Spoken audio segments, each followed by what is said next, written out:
Good evening, Prime Minister, and welcome to this Year in Review, where we'll look at what has happened in the past year under your leadership and look forward to what we expect to happen in the coming year. I'm joined this evening by Julien Morris, the editor of Channel 5 News, and Curtis Matthew, the editor of DBS News. I am Dionne Durand from the Ministry of Education and Human Resource Development. Thank you for sitting with us this evening. Well, good evening to you. The panel of, I'm sure it's a question or interviewers, whatever it is, but I'm happy to be here.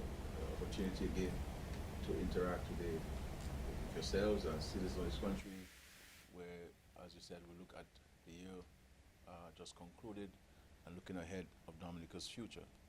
I'm happy to be here. I look forward to a constructive engagement.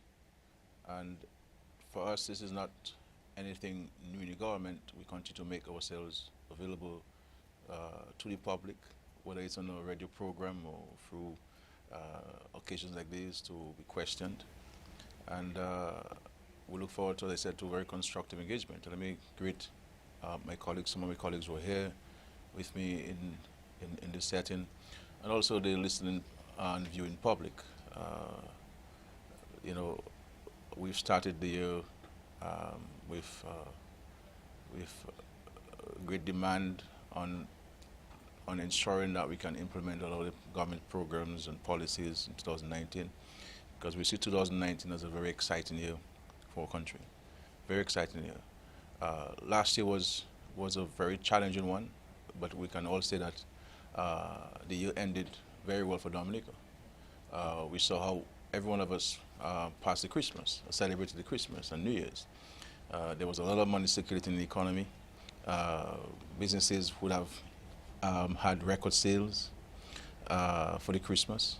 And this is an extraordinary situation following devastation caused by a hurricane, where our country was really flattened by Maria. So we really had the first real Christmas after Maria so one could assess where we have come and where we are now. We ended the year with certainly very few tarpaulins, and in many communities where you see tarpaulins, it is either a situation where these are people who are overseas, or these are people who are still waiting for some insurance money, maybe their second home that they're renting, abandoned homes. You know, so we made tremendous progress. We're not out of the woods yet, so to speak, but when one considers everything, I believe we've made tremendous progress so far. For the entire year of 2018, every single public officer received his salary on time, and in many instances before time. We have not defaulted on the payment of one loan. This is extraordinary, extraordinary. As a matter of fact, after the hurricane, when we were making our loan payments, our creditors were surprised, because 226% of the economy devastated, no revenue coming in, expenditure skyrocketed.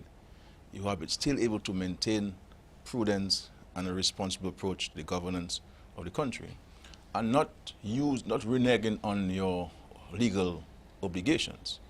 And I remember when I went to Washington to meet the World Bank and the IMF, and the hurricane happened in September. That was October. We paid them in October, and they themselves were surprised that they were able to get paid very early in October for that quarter. And so we have been able to keep the state of ship afloat and progressing towards shore. And in regards to our social programs, not one social program was slashed or removed. Not one was reduced. You know, as a matter of fact, we have increased our commitments to the vulnerable. You saw in the end of December, we gave a bonus to the senior citizens on top of the $300 they were getting each month. In regards to our youth, we made a firm commitment to cut their student loan by 40%. 40%. This is a major investment in light of the devastation and the challenges which we have to deal with following Hurricane Maria, to make these massive investments. And those who are benefiting must understand that if you owe in $100,000 on your student loan, the government is paying for you $40,000. That's an investment. That's money the government is putting in your pocket, literally, because you don't have to pay this anymore. And therefore, you're able to save this $40,000, invest in a piece of land, use that land as collateral to build your own home, and therefore build a base in terms of assets that you can build on and pass on to your children. So when us look at this, not one student had to be thrown out of school because this government did not meet his obligation to the school. We met all our obligations to our students. As a matter of fact, we increased our commitment to students by providing the students with additional sums, some students with additional sums to cover rent and also to buy food, recognizing that their parents did not have access to the banks, recognizing that some of their parents would have lost their income immediately after the hurricane, and we want to ensure that the students do not come in. The farmers, literally weeks after the hurricane, farmers got money. And it is not compensation, it is an assistance, an investment the government made by providing farmers with $10,000 and $3,000. I am a subsistence farmer. I can tell you, for any farmer in Dominica, $10,000 can bring you tremendous investments on the farm, tremendous investments on the farm. And I must say that the farmers spend this money wisely, the vast majority of them, and we have seen the results to the point where you can get anything you wish in any quantity at the Roosevelt market and the Portsmouth market. And the export has increased in terms of what the pack houses buy, the hucksters. And sometimes there is sort of a misunderstanding, because hucksters tell us they can't get enough supply sometimes, and farmers say they do not have sufficient markets to sell the produce. But I think what we need to help the farmers on is on farm management, marketing, pricing, because a lot of farmers don't understand that when there is a demand and the demand is high, supply is low, you get a better price. If demand is low and supply is large, is high, then the price will change. And sometimes people don't understand that there has to be a price fluctuation when it comes to selling the commodity. So we have been able to meet our commitments to the public servants. We're able to meet our commitments to the young people of Dominica. Small businesses continue to get assistance from the government. And we are building, and we have built several homes. As we speak now, we have currently on the ground in Dominica, where housing is concerned, invested, committed resources with homes being built, $305 million. $305 million that would exclude the homes in Bellevue-Chopin. Exclude the homes in Bellevue-Chopin. You're talking about Portsmouth and the East and La Plaine and the Cassie Bruce and the Canada Territory, you name it, we're investing in housing. Looking back, the most significant gains for the past year seem to have been in housing. Yeah. By way of continuing to review your successes of the year, this must have been gratifying for your government. Well, we have helped people with housing not because we had monies and we do not know what to do with it.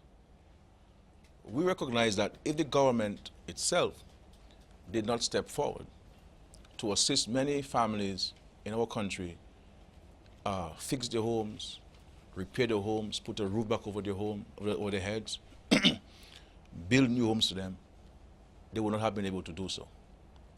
You understand?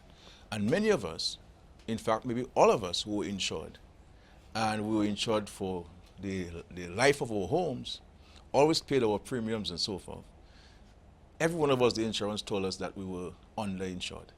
So you have $150,000 worth of damage. You say, thank God I'm insured. The assessment came and the insurance tell you, you're underinsured, and therefore you could only get 40%, 40,000. Where do you get the additional sum? you're a retired public servant. You're only relying on your pension. You are 75 years old. There's no bank that will give you money to fix your home at that age. What do you do? And I think it has to do in large measure with the compassion of the government, the caring nature of the government, and the government's unceasing love for the people whom it leads. And while we have not completed the task, any person who is honest in this country would agree that this government has made tremendous strides in reaching out to its citizens, its residents, in respect to housing. And when I move across Dominica and I see, and people come to me and tell me thank you for what the government has done, I am satisfied. And for us, always, every home we build, our view is this is one less vulnerable family in Dominica. And you cannot build 500 homes at one time, but every home you build is one less family who is vulnerable. And every roof we covered, we view it as one less family who are exposed to the elements, to the natural elements of rain, sun, and wind. Prime Minister, I want to go back to September 2017, and I'm sure the others would like to weigh in on that topic. In your first public address following the hurricane, you made the very bold assertion that Dominica would become the first climate resilient country in the world. For many, this is still a very abstract concept. How exactly is your government planning to do that? First of all, we have to recognize that we made that statement the first Saturday after the hurricane. The hurricane took place on Monday. We woke up Tuesday morning, and the government went to the United Nations on the Saturday with all of the government ministers, homes affected, including mine. And while we were seeking to bring relief to our people, we were also thinking about the future. And it tells you of the depth of the thinking of the government to have come up with this strategy so early after the hurricane. When we were all exposed, we had no tarpaulins then, because tarpaulins came late.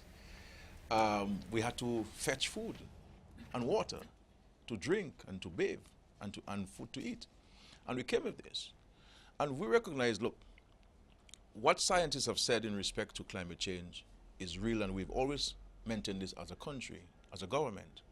And we've argued this with the international community for several years at various international fora. And we felt that if those who are responsible for climate change are not going to take action to change their habits and behavior and commit themselves to implementing the actions which were agreed in the Paris Accord, then we have to do something for ourselves. And while we will not be able to stop the hurricanes coming and the frequency of them and the ferocity of them, that we feel that there were things that we can do to mitigate against the impact. And therefore we felt that we needed to come up with a strategy about building greater resilience. But if you go back to 2015, we started that process back then. After Hurricane Maria, we said we were going to build back better. And we said to the nation then that if we were to be visited by an event similar to Tropical Storm Erika, the infrastructure which we put in place would be able to withstand it. What are the pieces of infrastructure we put in place after Tropical Storm Erika? The West Bridge, which we were heavily criticized for. And on that bridge, not even the paint was removed by Hurricane Maria. Stood up.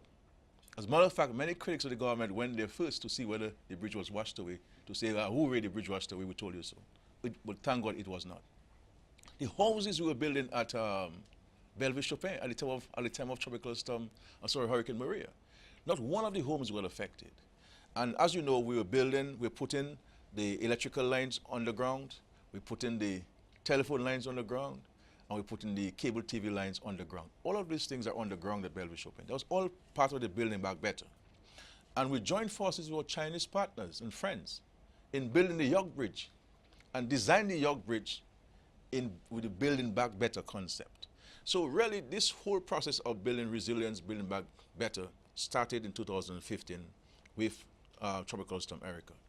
But what we have done with regards to resilience building is to develop a strategy that can generate the kind of support that's required from the international community to help us rebuild. Because to rebuild by ourselves, we will not be able to finance it.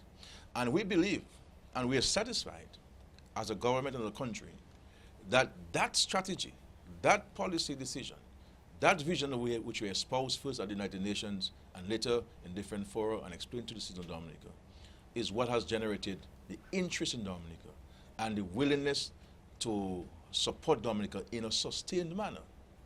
So one of the things we did after that pronouncement is to look at the world and to see which countries have been affected by major weather events and what these governments did in response.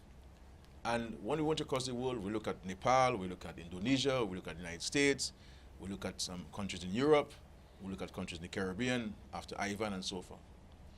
And we, based on, with support from the British government and others, we identify the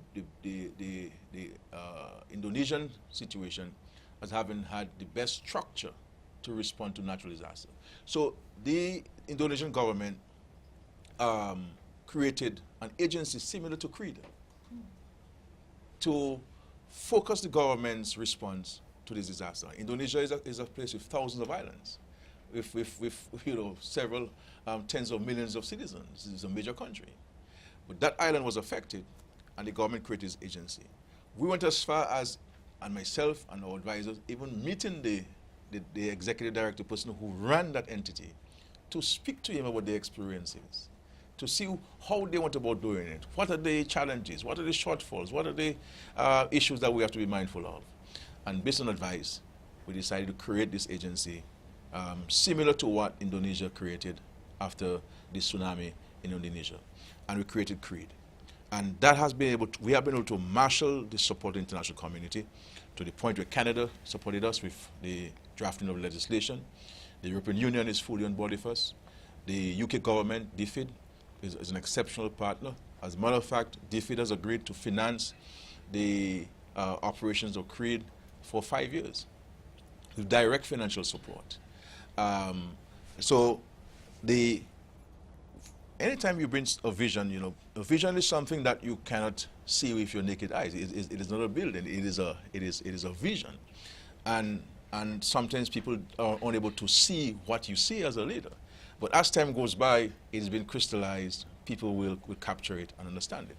But I will say this to you, as I've said this in different settings, that the world is not helping us because we were hit by a hurricane. The world is helping us and has agreed to help us in a sustained manner because of this express vision to building the world's first climate resilient nation. And I will say to you that, like our citizens here, the international community stood back and said, well, what is a little island talking about? You guys are trying to hang your hat where your hand can reach it. But I think over time, when we're able to explain to them the various aspects of it and getting experts to assist us in putting flesh to the bones, people started to realize that this country is serious. And we have not only since then passed the legislation, we've passed the legislation, which is in less than a year, which is exceptional, but we also have a strategy. So when people are telling you that we don't have no documents, this is a 143-page document. That is our National Resilience Development Strategy, Dominica 2030, looking at 2030. And we're now developing the plan with the CEO in office and the Chief Operating Officer in office. We've also put in advertisements out seeking to fill the other vacancies within for engineers, accountants, and the likes to have the full complement of the staff. So we believe that, and what has happened, Mrs. Smith, right? Mrs. Smith, yeah, Mrs. Smith. I was trying to remember the new last name, Mrs. Smith. What has happened as a result of Dominica's articulation of a vision, the Caribbean region now have adopted that vision. And our intention there is to create the first climate resilient region in the world. You referenced CREED, and that bill was passed in Parliament in December. But I must bring to your attention, I mean, I don't have to do that. I'm sure you know that the opposition has some concerns. They say that CREED is a parallel cabinet and it's unnecessary. How do you respond to such concerns? My friend, anybody in the world who believes that he or she does not need help from somebody, you need to question the person's physiological and mental situation. You can never do everything by yourself, no matter how bright you think you may be, no matter how experienced you think you may be. And this country needs all of the help it needs, all of the expert advice that's required to help build this country. And one has to understand too that with the hurricane, you have to continue running the state as you did prior to the hurricane. And to bring greater focus, and we know we have to accept, we know the challenges within the public service, we know the limitations of every public service everywhere in the world. No matter how large a country is, there'll always be capacity constraints. And I mean, for example, if you take the Ministry of Public Works, the extent of work that the Ministry of Public Works has to do to place the additional serious interventions on them, you're going to have a challenge. And therefore, what CREED is going to do is to look at certain critical interventions, you understand? Critical interventions, and that the government will assign those to it to implement. And we hoping with this structure, we can see greater efficiency, a greater speed with it. But CREED is an entity of the state. So it is no parallel government. It is still the Prime Minister who will give directions to the CREED, as the government. The Prime Minister is still the head of the government, as mandated by the Constitution. The Cabinet will give direction. The Cabinet will decide which projects, which programs CREED will intervene. But why would a country as big, as large as Indonesia, why would countries, developed countries, and Indonesia might be, I believe, the 15th largest economy in the world with a population of over 100+ million people, would still think that it requires a special agency to assist in these interventions. So we are not going to apologize or say that we don't need the help. My friend, anybody listen to me, and any government listen to me, I can tell you whatever help you want to offer Dominica, this Prime Minister is prepared to accept it once you come in with no strings attached. Prime Minister, you mentioned a CEO for CREED. Yeah. Who is that person? This CREED is Miss Bardwell. Miss Bardwell is of Dominican origin. She's from Point Michel, as in Bardwell from Point Michel. Miss Bardwell comes with a wide range of experience and qualifications. She worked with the World Bank and other international institutions. And she has the energy, she has the passion, she has the intrinsic motivation, being a citizen of Dominica, wanting to help. As a matter of fact, literally days after the hurricane, she sent me a message offering to help. I did not know her until I met her during the interview, after the interview process, offering to help Dominica in whatever way she could. As fate would have it, she eventually applied to this position months after and was successful among a long list of people. Is she already in place? Is she? Oh yes. She was in place from last year. And with the law in place now, it gives them the full authority now to carry out the mandate in accordance with the law. I just wanted to ask a follow-up question. It has to do with the Citizenship by Investment program. You mentioned the success stories in housing and the overall economy for 2018. A large part of that would have to do with the Citizenship by Investment program. But Prime Minister, some have criticized the program. Has that criticism led to a reduction in revenue for 2018 of the program? You see, I thought your question was some led by the leader of the opposition. Would have been a better way to put it. The fact is, we've always said to Dominicans, our citizens and residents and the world, that we run a transparent CBI program, and that can stand the test of scrutiny by anybody, anytime, anywhere. Because we understand, while we appreciate the financial and economic benefits of the CBI, we're also mindful that one error can create a problem, not only for us, but for other countries in the region. And therefore, we're very, very critical, very, very, very careful with this. And we will never do anything knowingly to jeopardize the economic and financial well-being of our country. But I believe that, notwithstanding the criticism from the opposition and others, we continue to persevere. Our marketing maintain and promotion maintain itself. The stakeholders in the industry knew what we were offering, and therefore had no reason to agree to what was being paraded on CBS program. And those who are potential applicants do their own research. And they recognized that this was just mischief making, an effort to undermine the economic well-being of our country, to gain cheap political points. And I can say to our citizens that this CBI program saved us at the time of Hurricane Maria, because we were able to save some money, to have some money in the bank at the time of Hurricane Maria.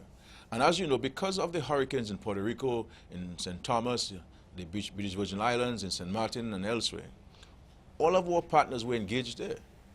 The British were in the BVI, the French were in St. Martin, the Dutch were in Dutch St. Martin. So all our partners will normally rush to our rescue in quick time, outside of Venezuela and Cuba and our CARICOM partners, because these countries have major assets like the British and the French and so on. A lot of the food that first landed in Dominica, we bought it ourselves. All of the roads we cleared, and to date, we have spent in excess of $131 million just in dredging of rivers. Dredging of rivers. One can appreciate what we could do with $131 million if we didn't have to dredge the rivers. We spent about $100 million just clearing debris on the streets and roads in Dominica. Okay? And the $305 million that we have currently invested in housing will all come from the CBI program. So the program has been successful, thank God for that, and thank God for the partners that we have and for their commitment to Dominica. You know, our marketing firms, CS Global, all the agents, the developers, the CBI unit led by Mr. Nanton and his staff there. I mean, everybody has been able to pull together and ensure that the program was on stream. As a matter of fact, you know, literally 2 days after the hurricane, we were able to process files and get the program going. What about revenue? Revenue is going so well. Between January 2018 and December 2018, I believe we would have picked up about, just in the, let me see, I think they gave me a note there, just for the that's just for the fund part of it. So that's to say, not for the projects.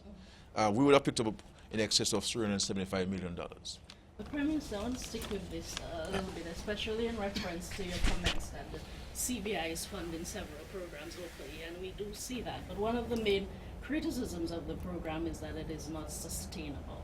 What are the other economic avenues that your government is looking at to boost the country's growth? Nothing is there forever.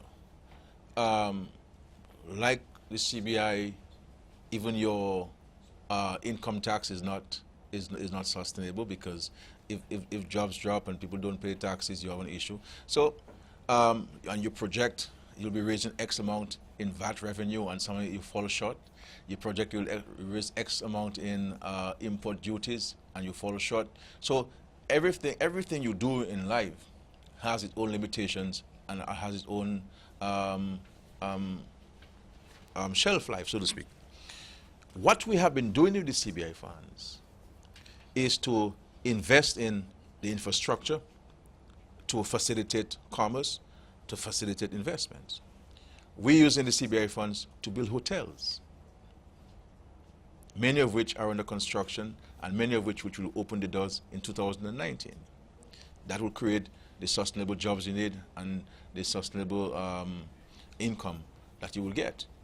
We also have put monies into the aid bank for agriculture, to invest in agriculture.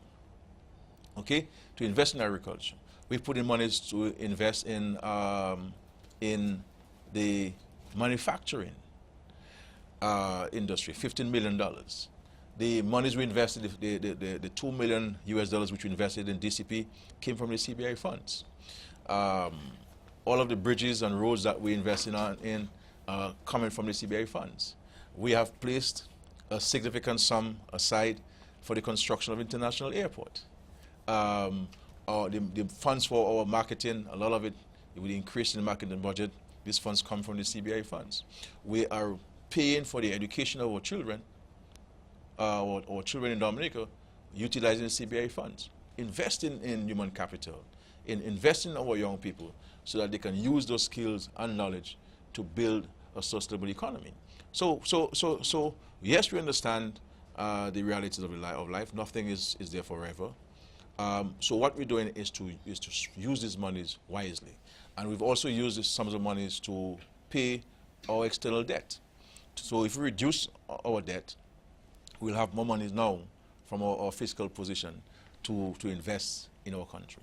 And of course, we're investing in our social safety nets to provide for the vulnerable, to provide for our senior citizens. So when all is said and done, we in a very large part depend on the CBI. In a lot of ways, what my concern was, and I wanted to ask you, what you thought in terms of the impact of organizations like the OECD, for example, and what happens from time to time. Because even when we last saw or heard of the fact that they had put Dominica on some list, side by side with that, there was information that Dominica had the best, excuse me, the best due diligence, excuse me, program. And this was happening simultaneously. So what do you think about the impact of these types of organizations on the sustainability of the program? What the OECD and such international organizations are doing to Dominica and the Caribbean is unfair. The Caribbean, I therefore will speak for the Caribbean, Dominica included, we've always cooperated with the international community on all matters. When we were advised for a study done by the World Bank to diversify our economy in the 90s and introduce the offshore financial services, we went ahead of this. And all of the recommendations and impositions which were placed on the Caribbean, where money laundering is concerned, financial anti-terrorism, our Caribbean region have gone beyond what was demanded of us. And I'm saying to our Caribbean citizens and Dominican citizens that it is important for us as Caribbean countries and institutions to stand in defense of our sovereignty and our right to self-determination. We will go ahead before the OECD because they run the world. They will tell us what to do, and we'll have no choice to do it because we need the financial systems to operate, etc. But what they're doing is unfair because a lot of the things that they're asking us to do, they're not doing themselves. And I am not quite pleased with the fact that in the Caribbean, we have not had a united voice and a united defense on this. And I'm saddened by this. And because our citizens in the Caribbean are seeing this from a very narrow partisan political lens. And this has nothing to do with politics. This has nothing to do with a political party. This has to do about our countries and the right for our country to determine what kind of economic position we take, what kind of policies we implement to generate income for our countries, to create jobs. And if every opportunity we create for ourselves to create jobs for young people who are coming back from university, to get them to get better paid jobs. Somebody outside of our countries or region, you know, they're not even showing up in the region. They send you emails and tell you, you must do this. Like it is back in the days when Queen Victoria and Napoleon Bonaparte and all these people would issue edicts to us, and we would follow because we were colonies. And so that we are now reliving the 17th century in the Caribbean. And we have now to call emergency sittings of parliament in every country in the Caribbean, because there is a meeting of the OECD in the last week of December, and we're all trying to get off on this so-called blacklist. And I'm saying to us in the region that we have to unite. And this is not about partisan politics. Whoever is in government in these regions, you will have the same challenges. And I've said to the OECD in a letter to them, we have no difficulty in cooperating. But a lot of the things that they write are factually erroneous. You know, I mean, and we draw it to attention, and they still will not correct it in their dossiers. So we'll cooperate. I'm not saying we'll not cooperate. What I'm saying is that we in the region must not look at this from a narrow partisan political lens. We must see this about the future of our countries and the opportunities which we are seeking to create for our children and for young people who are investing in their education. That, you know, if we don't watch it, we'll have a serious challenge. As you mentioned, the Caribbean Prime Minister, I want to take a look at Ross University, having left Dominica in August 2018. You've mentioned that a replacement for Ross University would be forthcoming by late November, December. What is the latest on I did not give a date by which we will conclude. But you said soon. No. But we indicated that we engage in about 4 or so entities that have shown interest. We only got full possession and occupation of the campus on the 31st of December, 2018. And that had, without we having full control of the campus, created a challenge to us in bringing people to visit the campus, because Ross was not cooperating. It also tricks to prevent us from bringing what they may see as a competition to them in the region.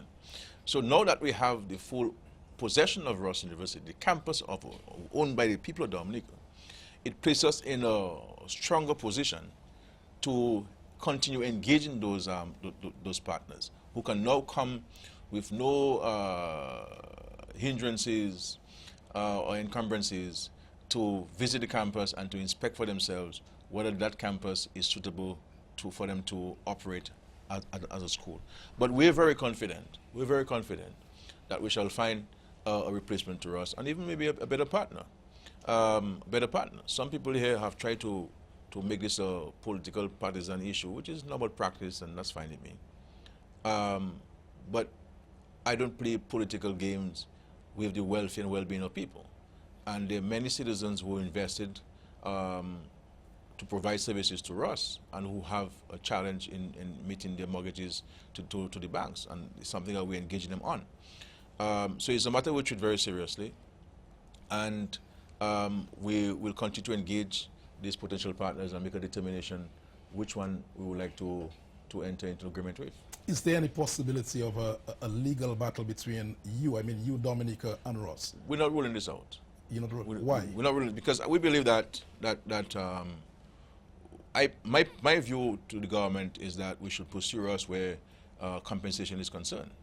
We had a lease agreement with Ross, and Ross broke the lease unilaterally. And there are several of our citizens who would have invested based on that lease with Ross, specifically to Ross. And I believe that we may very well pursue Ross where compensation is concerned.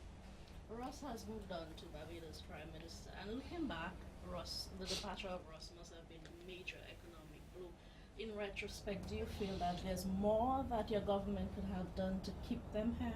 There's nothing the government, Ross took a decision by itself. There's nothing the government, that Ross asked the government to do that the government did not do. As a matter of fact, the firm decision of the government was to focus on the campus of Ross. So we got lights back at Ross first before anywhere else. We got water back at Ross first before anywhere else. We got internet connected at Ross before anywhere else. We engaged Ross by indicating to Ross what else do we need to do. Ross raised one issue, we addressed it. You see what I'm saying? It is simply in this business world an economic decision taken by Ross. It has nothing to do with Ross in the government. As a matter of fact, I will say to you, if Ross had come to me and said, okay, Prime Minister, look, we have to invest $40 million to US to fix the campus based on the damage caused by Hurricane Maria. Can you do half? We would have put in $20 million US into the campus. But I will also say to the Dominican citizens that some of the buildings that got affected by by Hurricane Maria were buildings that were part of the partnership agreement to be replaced with all of the concessions granted to us. So these were not buildings that were built recently that got damaged. These were buildings that had to be replaced anyway based on the agreement we had in them, the 25-year partnership agreement which we had in them.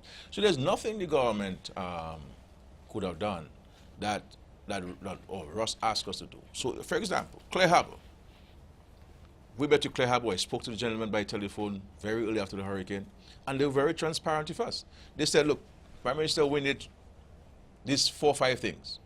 And I went down there myself and mobilized the resources of the state, fixed the sheds. I front-loaded the resources to the aid bank because the aid bank waited for insurance money. We gave the aid bank $4 million to fix the sheds. We even went as far as giving Clay Harbor a government-owned generator to continue his business because there were fluctuations from Dominic at the time. You see what I'm saying? And I myself mobilized government vehicle to bring the generator down to Clay Harbor. You see, so with a partner like that, you knew what the partner wanted and what you need to do to get it going. With respect to the property owners, all of the property owners fixed their apartments and so forth. And Ross sent in inspectors, they checked with the apartment owners, and we would have been able to provide housing for all of the students and all of the faculty as early, I believe, as September of that year. But this is a decision they took, and they moved out, and we have to move on. But I will say to the people, there's nothing that Ross asked us to do that we not do. And I'm saying that if they had come to me and say, we need to invest $40 million, can you put half? I would have gladly put $20 million US and to invest on the campus to sustain the presence of Ross. Let me ask a follow-up, if you don't mind, moderator. Prime Minister, soon after the withdrawal of Ross University, you asked Dominicans not to attack the Prime Minister mortally at the time. You still believe that she had absolutely no part to play in taking Ross from Dominica, so to speak? I'm not in the business of attacking people. That's not my style. You know, and I don't think attacking the Prime Minister of Barbados is justified in any way. You know, and I still maintain that position. I mean, let us look at the relationship between Dominica and Barbados. Dominica and Barbados have enjoyed some excellent relations way back when Tom Adams was in office. As a matter of fact, many of you do not know that when Eugene Charles couldn't pay salaries and so forth, Tom Adams would help with some bridge financing. And even after, when we came into office as this government in 2000, and we made the treasury empty, we couldn't pay our debts, we were defaulting, we couldn't pay salaries. Barbados was one of the first countries which offered us a loan, you understand, a concessionary loan. You know, and even after Tropical Storm Erica, the entire Barbadian community, and after Hurricane Maria. So I don't want us to go and create enmity with a great friend over a decision taken by somebody else. Mm-hmm. Prime Minister, I just want to stick with this just a little bit longer. You indicated earlier that you were discussing with the people in Portsmouth. That's what I heard from what you said. Can you tell us a little bit more about the cushions that you? We will certainly in instances where some of the landlords will need support for bridge financing to ensure that they can hold on to their properties, that the government is minded to providing them with some financing to meet the obligations for a period of time. But that has to go through a transparent process of application, and there'll be information that be required and so forth. So I believe that we will certainly help the property owners there. You know, and So we will certainly help small property owners in that regard. Yeah. You're also the Minister for Investments. Can you talk to us about the investment opportunities you've been able to attract over the past year? Well, we continue, as you know, I mean, you've seen a number of new businesses emerging in Dominica. I mean, when you look at Do It, for example, Do It, I mean, and the major investments there. We have a new galvanized plant in Dominica. First time manufacturing our own galvanized in Dominica outside of the one in Portsmouth. Okay, plant that you can go in and get your precise measurements and so forth. We have Fort Young redeveloping and reconstructing, not only fixing the existing properties, but expanding. We have also the Secret Bay, which we will sign with in the next few days. There's some new discussion in regards to the budget and so forth. Secret Bay is going to expand in a dramatic way. With the Hilton started, for example, pouring foundations, buildings going up, 20 people employed there, 73 rooms to be constructed. So the investment climate in Dominica after the hurricane is showing signs of serious comfort to us in 2019. And I think if the insurance companies were able to pay people much quicker than they did, because there's still significant sums of money outstanding to the private sector, and that has also stymied the ability of the private sector to invest heavily. But you also heard of from Social Security itself, some 389 employers registered with them, and employers meaning businesses, people who are employing people, and that is since the hurricane. So it tells you that there are opportunities, and there are many people who are taking advantage of the opportunities to invest in Dominica, shifting the investment portfolio, trying out new things because they have new opportunities there. So 389 new businesses, and let us say, for argument's sake, if each of these businesses were to employ 5 people on average, one can understand the impact on employment in the country. You mentioned earlier manufacturing and DCP, and we do know that your government assisted that company. Are there plans to assist other entities who may be struggling in the manufacturing sector? Well, we have the funds and the aid bank, which is still available, some of which is still available at 2%, with a 12-month grace period. I mean, there is nowhere in the region you'll get that kind of financing. No bank in Dominica will offer this to you. No bank in the region will offer this to you. 2% interest, 12-month grace period.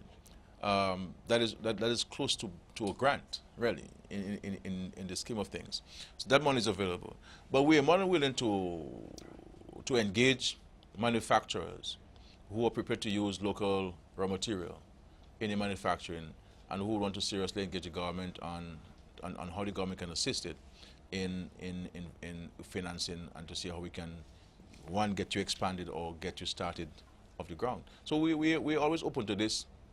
As a matter of fact, we help a number of these entities, but it's not something that we speak about openly. I believe that's something we need to make that known to the public, so they can understand to the extent to which we invest in direct financing to a number of private sector entities, whether it's in tourism or agriculture or manufacturing.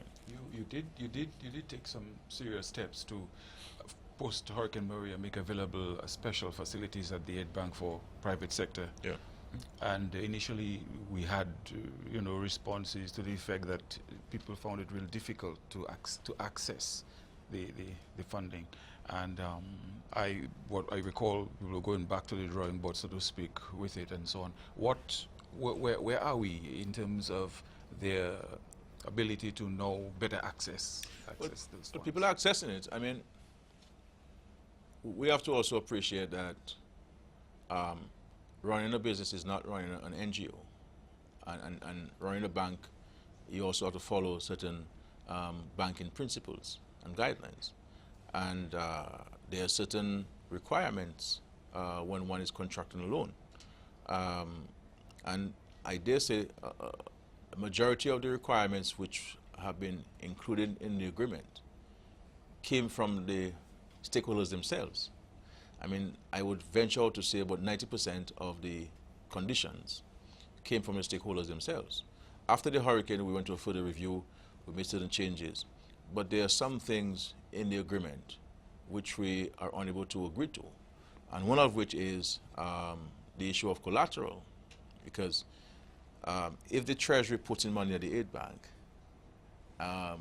and it is not secured, it can place the bank itself in difficulties in terms of its rating, etc.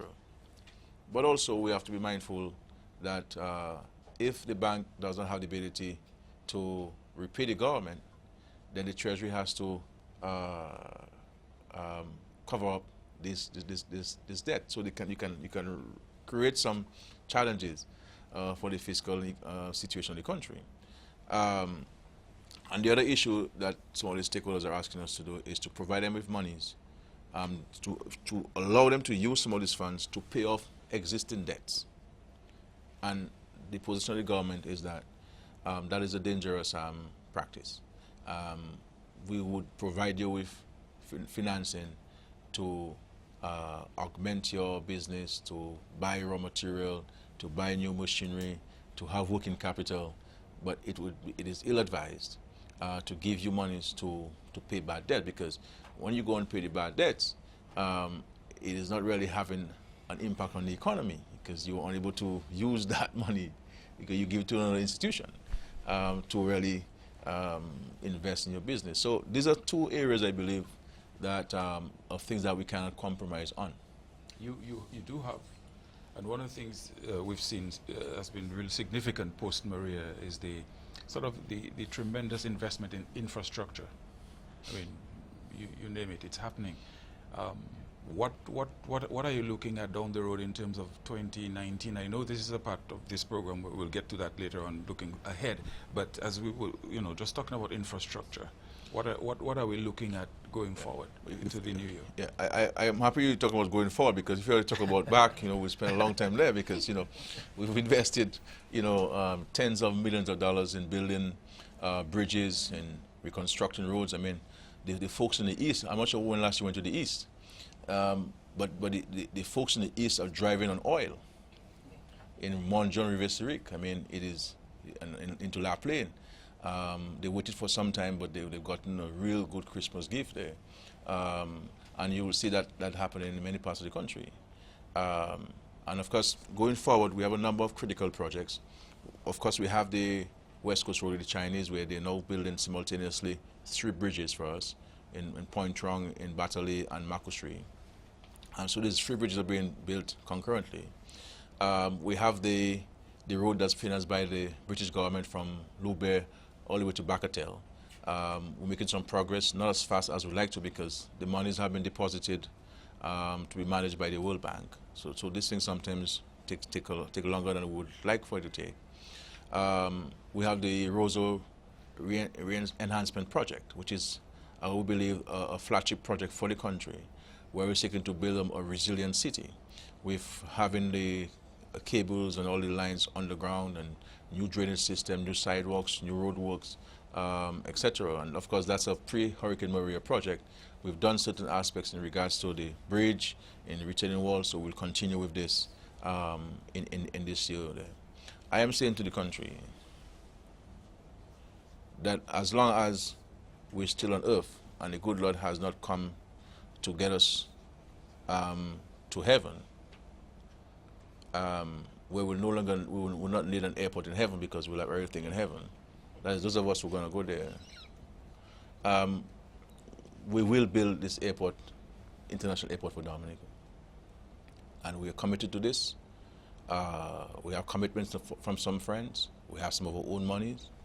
We have enough money to pay for the lands, which valued between $50 to $60 million. Where are those lands located? As in from Eden back to Woodfordale area. We've written to a number of the landowners. I want to thank the property owners in this area who have all agreed so far to sell the lands. In some instances, we'll have exchanges, because some people have asked to exchange the lands for other lands that we have. And I am certainly taken by the willingness of the landowners to facilitate this process, recognizing the importance of it to the country. We're now conducting more detailed soil testing and doing geotechnical studies. So we have the firm from the United States who is conducting those more in-depth geotechnical and soil testing, so that we can know precisely what soil type we have there, and what type of engineering we have to employ in the design of this area. We have done all the feasibility studies, all the wind tests and so forth. We have had the alignment approved, so we know the alignment of the runway. We have an initial estimate for the cost of the runway. We have conceptual drawings from the firm, and with this agreement with the firm, they'll move towards more detailed drawings, more detailed studies, and I'm hoping that by that time we would have concluded the sale of the lands. I have said to my friends in Woodfield and Wesley that if you agree to sell the land to us at an agreed price today, within 48 hours, we shall provide you for check. And that's a commitment we're giving, because we have the money set aside for this. So we've committed to this. You will also see the construction of a new cargo port, a modern cargo port down at Canefield on Donkey Beach there. We will build a port there. The feasibility studies are concluded. We'll also, having built the new port down at Canefield, we'll build a cruise village. And we're working with our cruise partners, international cruise partners from FCCA and others, on this, who will provide guidance to us as to some of the things that they would like to have included in this. So what we're trying to create with this new cruise village that would replace the Woodbridge Bay is to have a duty-free zone there, a complete duty-free zone. Because one of the things I believe we need to capture is the million-plus citizens who are resident in Guadeloupe and Martinique, who would prefer come to Dominica to shop because the euro would have some strength and be able to buy duty-free stuff and go back to Martinique and Guadeloupe. We see it happening there, but if we have a more structured approach to that, we can benefit much more than that. And then we'll move the ferry terminal to that cruise village. So even when the cruise season is off, we will still have tens of thousands of people coming through that port, and the vendors would now have a year-round operation rather than just a seasonal operation, and therefore increase their income and increase their opportunities. And we are working on a strategy with one of the cruise lines, and some of it will require legislation, and we'll articulate this in the weeks and months ahead. And in the medium term, with the construction of the cruise village, we will see our cruise numbers increase to 600,000, and in the long term to take it to 1 million. So that's our aim. In the short term, 600,000. In the longer term, to 1 million.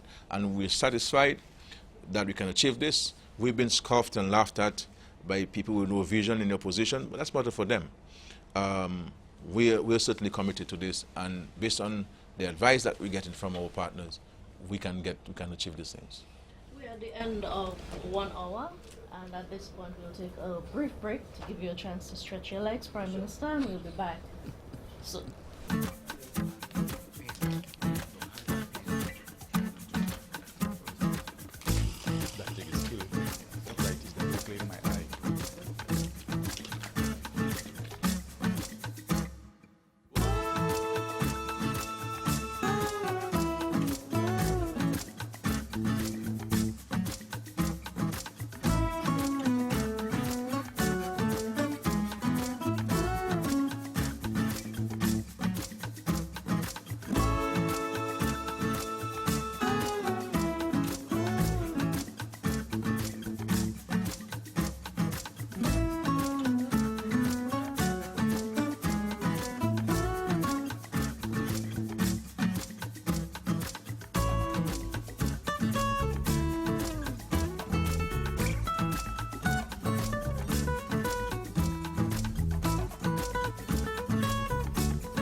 Welcome back to the Year in Review with the Honorable Prime Minister of Dominica, Roosevelt Skerrit. Welcome back to our listeners and our viewers.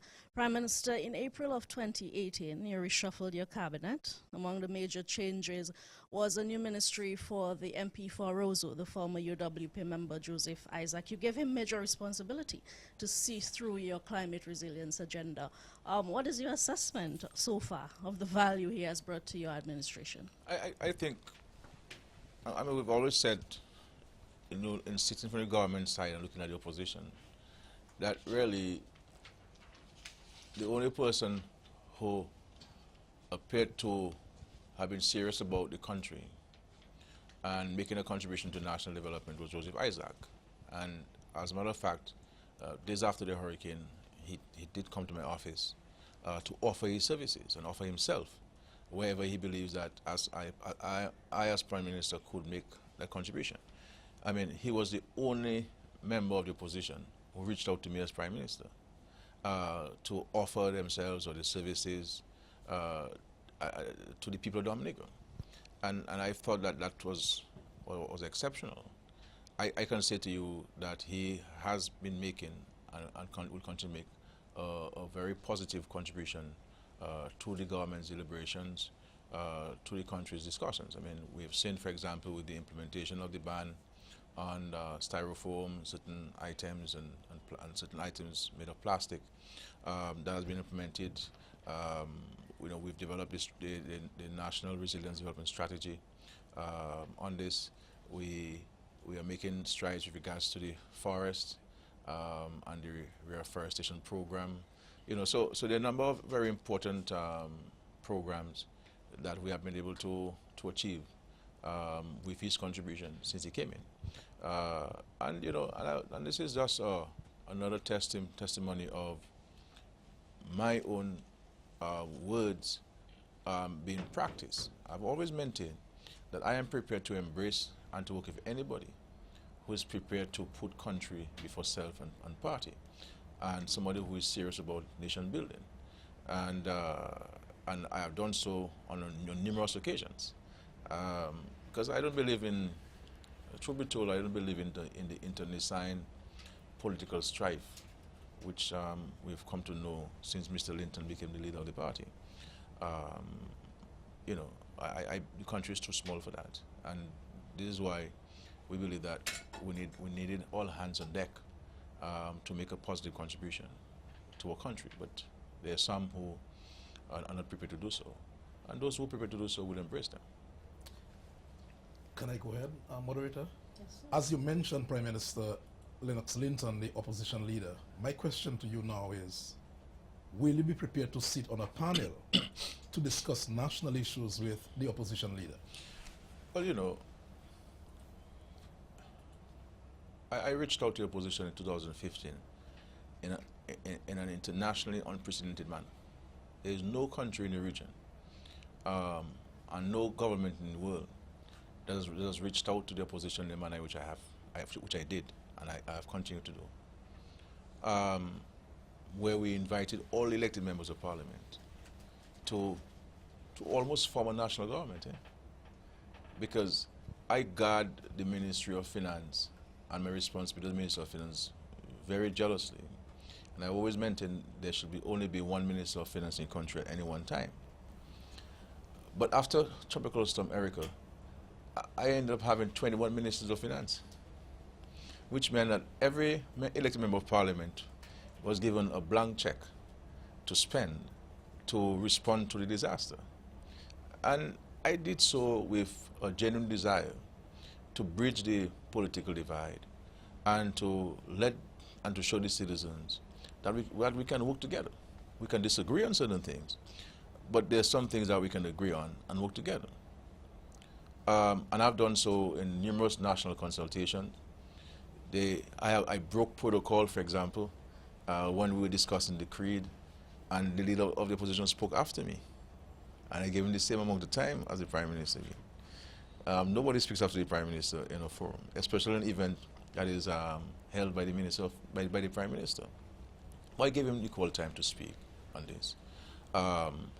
We had the cannabis consultation. He was invited He did not speak, but he was invited.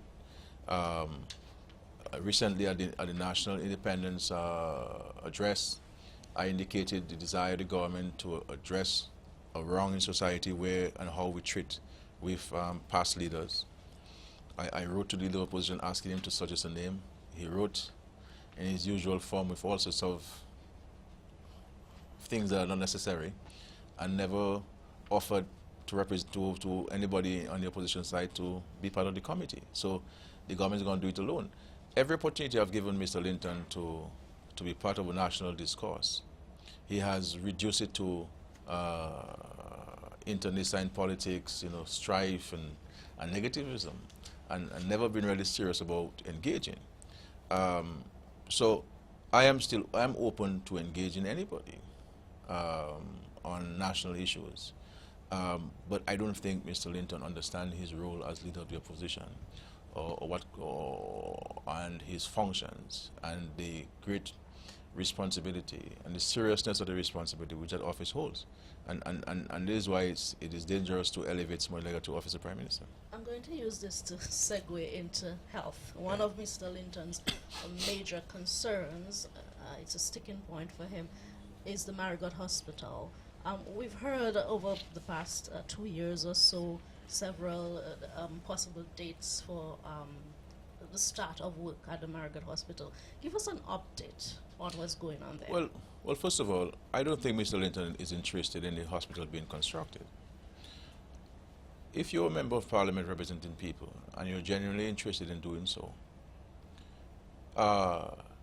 you write to government and you write to all international organizations and all type of foolishness. Long letters, 5-page letters, of all sorts of innuendos. If you're genuinely interested, would you not write the Minister of Health a letter, invite him to a meeting so you can discuss the Marigot Hospital and offer your assistance where you can? The government has never said it is not going to build the Marigot Hospital. As a matter of fact, the government has already secured financing for the construction of the Marigot Hospital to be financed by the government of the Republic of Mexico. That is monies that have already been transferred to UNOPS, the agency that will be responsible for implementing the project on behalf of the government of Mexico and the government of Dominica. We have signed numerous, in this agreement, in this financing, you're required to sign numerous documents. So far, we have signed no less than 8 or 9 documents in relation to that project. And there was once I was out of state, and the Deputy Prime Minister, who was then acting Prime Minister, signed on my behalf. And we had to go through a whole process of getting an apostille and so forth, because it wasn't the substantive holder of the post of Prime Minister, Minister of Finance, who signed the document. So numerous documents have been signed. The last document was an MOU which I signed some weeks ago. So these processes, the procurement process can be very prolonged, very long. And I've expressed my frustration about these things numerous times.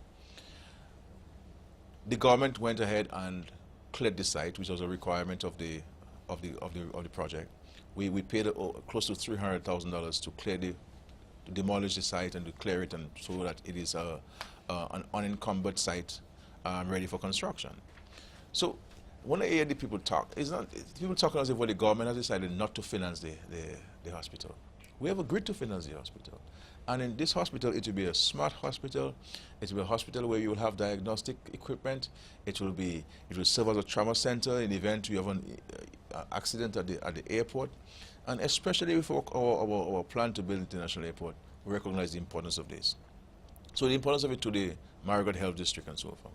Notwithstanding the fact that we have not started the new hospital, as far as we know, the political directorates know, there are no challenges with the dispensation and provision of healthcare services at the hospital, in the Marigot Health District.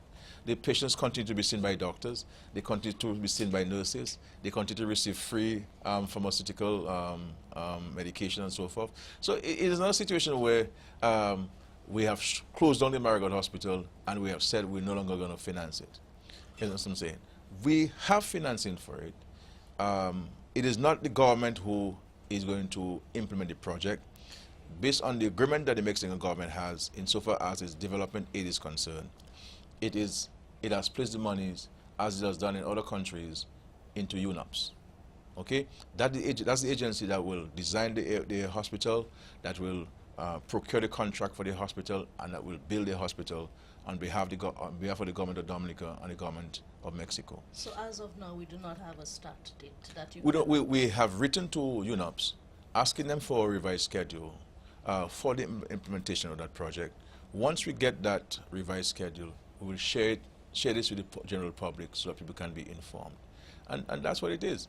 And if you go to the Parliament and the questions I've been asked in Parliament, you will see the response laid out in the Parliament by the Minister for Health. So we're just trying to create unnecessary rancor. Where really there ought to be none, and there's no justification for it. But we're committed to the hospital, and the hospital will be built because we have the financing for it, and we're basically waiting on UNOPS to start the process. Are you concerned, Prime Minister, that as we speak, you don't have a major health facility in close proximity to the airport at Marigot, the Douglas Chelsea Airport? But what has existed? We have a hospital in there. The hospital is not necessarily the building, is the facilities you have to, the equipment and the medical practitioners. You understand? There are countries where you have your hospital operating in a tent, but they provide excellent services to those who seek the services. We agree that, and this is why this is the first government, people always like to talk about these things, as if these things were there already and people we demolished and so forth. This is the first government that has articulated a clear plan with refinancing to build a modern, state-of-the-art hospital in Marigot. And we're committed to doing so. We're committed to doing so, and we will do so because we have the financing and the commitment for the financing in the government of Mexico. So yes, we would have liked to, just like everybody in Marigot. Nobody more in this country is more anxious than I am to get things done and to see things get done. You understand? And this is why sometimes I rather use our own resources to get things done. But the fact is, we cannot afford to finance all that we need to finance in our country. And we have to rely on friends and partners who are willing to assist us. And sometimes these things take a long time to get done. Can you bring us up to date, though, on the construction work at our main hospital at Goodwill? Well, work is moving very, very fast. The Chinese contracting firm have really increased the pace, and I want to thank the Chinese ambassador and the Chinese government for this. We have been advised by the Chinese that we will get the first phase handed over to us by April of this year. So the first phase will be handled by April of this year, which is good news to us. It can be before that, but certainly by that time, it will be ready. And as you know, we had to take some time to do some changes to the design following Hurricane Maria. So the rest of the buildings outside of this first phase, the roof will be concreted. There are some functional changes we had to make with the floor space, the use of the floor space, and the Chinese government has agreed to that. So work is going apace. So the first phase of the hospital will be for this new hospital, and the second phase, as you know, we'll have a helipad constructed. We funded from the Chinese government.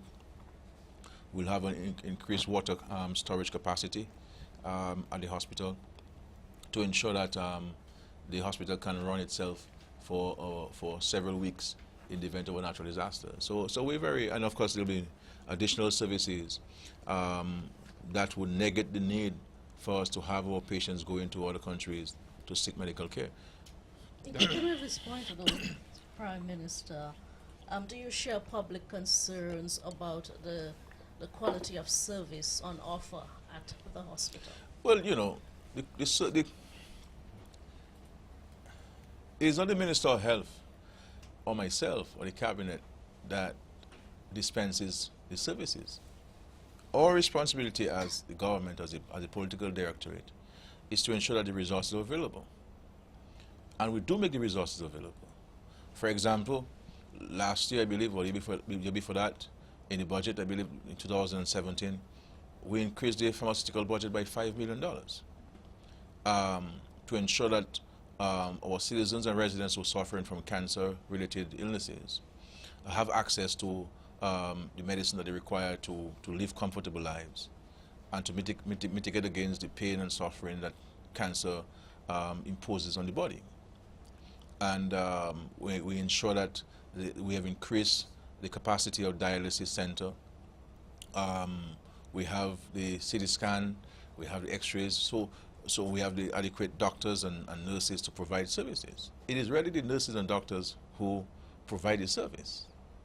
And I've always said and I've said so publicly, that it is really the doctors and nurses who should respond to the public to say whether it is true that people are not receiving the service that they're receiving from the practitioners are not to the level it should be. In every environment, you will have those who are diligent and those who will go the extra mile, those who have good bedside manners, and those who will treat people the way that they would like to be treated had they been the one receiving the service. And you'll always have people who will fall short of the services. But I don't necessarily agree with those who give the impression that the entire hospital, insofar as the delivery of medical services, is found wanting. I believe that we have to be very grateful to many of the doctors and nurses and ward aides and domestic workers who go the extra mile to care for our citizens and for family members. And I think it's unfair that even some medical practitioners, some of whom are not retired and so on recently, are part of that criticism. But the question is, but you worked there for 30 years. You know, are people talking about you? You know, and I mean, so people are making this thing political.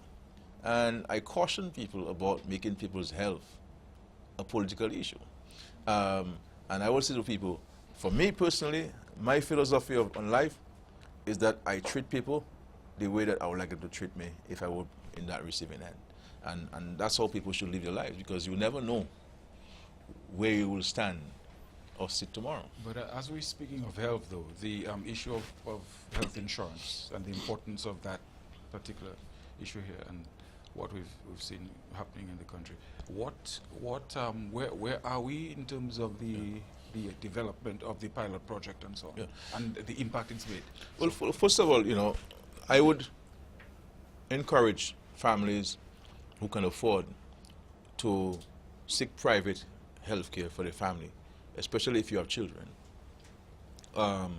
because healthcare globally is very expensive, and it's important that you have medical coverage for your family. The government, recognizing that there will always be some among us who will not have the means of procuring that health insurance privately, have been talking about and exploring the idea of setting up a national health insurance scheme. And that's been a talk around for many years in Dominica. We took a decision in the cabinet that, look, let us stop the talk. Let us try something. Let us start something. And therefore we started with the first pilot for children of particular age group. And last year, a year before that, in 2017, we extended it to another category. And we made tremendous strides. I was just given some documents there on the impact we've had on this, and the number of people who have benefited from this. To date, let's say, number of beneficiaries under the National Health Insurance Scheme, from April 2017 to December 2018, 78 people benefited from this facility. 78 at a total cost there of $2,938,461.98. So 38 individuals have benefited between April 2017 to December 2018. So this is for this short period, 78 people and $2.9 million spent. So the fact is, we're looking at this and we're learning from this experience. So every year or two we will extend it and eventually get to the whole. So instead of waiting to create this national health insurance scheme all at once, let us start. And as we go along, we learn from the experiences and see how we can make changes to improve on it and to eventually get to a national health insurance program. I'd like to move on, Mr. Skerrit, to the great marijuana debate. In November of 2018, your government held a consultation, a major step, and we've seen several of our Caribbean neighbors taking very decisive action to decriminalize the drug. Can we expect similarly decisive action from your government in the coming year? Well, you know, we've taken the first decisive action to have a national consultation in the first time, you know, led by a government. The Rastafarian movement has had consultations in the past, but first in the government of Dominica has led that consultation. We believe that we need to explore and pursue the medicinal benefits of marijuana. The government and the Labour Party have always held that it's unfair to citizens to have on their records for their lifetime, you know, if they were to be arrested for a small quantity of marijuana for personal use. So we're prepared to look at this aspect of decriminalization where this is concerned. We have no difficulty in allowing the Rastafarian community who use the cannabis, the herb, as part of their religious rituals. So we're looking at that.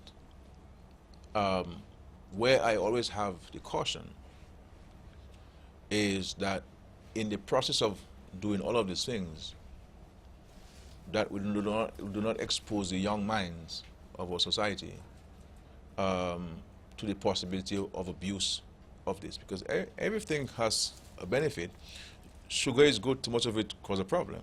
Salt is good, too much of it causes a problem. You know, so yes, the cannabis may be good, but too much of it may have a challenge. You understand? And we have to be mindful of the impact on the young minds and in not affecting our young people. So I am, you know, where this is concerned, I have some concerns. Some may say, well, the empirical data and evidence shows otherwise. You know, I hear you on that, yes. But as the leader of the country, I do not want to be in a situation where my conscience can haunt me. So far, no decision I've taken has caused me not to sleep at night. And therefore, I am very careful about how we approach this in respect to ensuring that our young minds do not have access to this unduly. Because just like alcohol, and it is illegal to sell alcohol for a child below 18, but we see school children have access to alcohol and abuse it.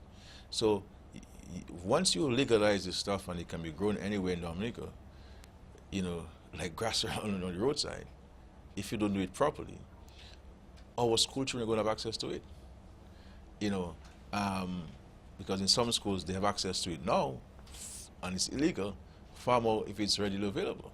You see, so we have to be mindful of this. But I also say that I have heard the opposition parading this as an economic savior for the country. Yeah. They've been ill-advised. They've been ill-advised. And while one, yes, we may be able to get some benefit from it, but I don't see marijuana, in all due respect to anybody who's talking about this thing, as an economic savior for the country. And if that's what the opposition is placing the economic and financial prosperity of our country on, then they're very high.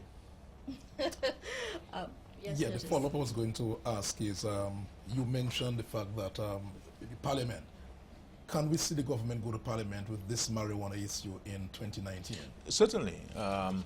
Certainly. We'll go to Parliament. We are looking at legislation that has been passed in other jurisdictions, because it makes no sense you go and invent the wheel when it has already been invented.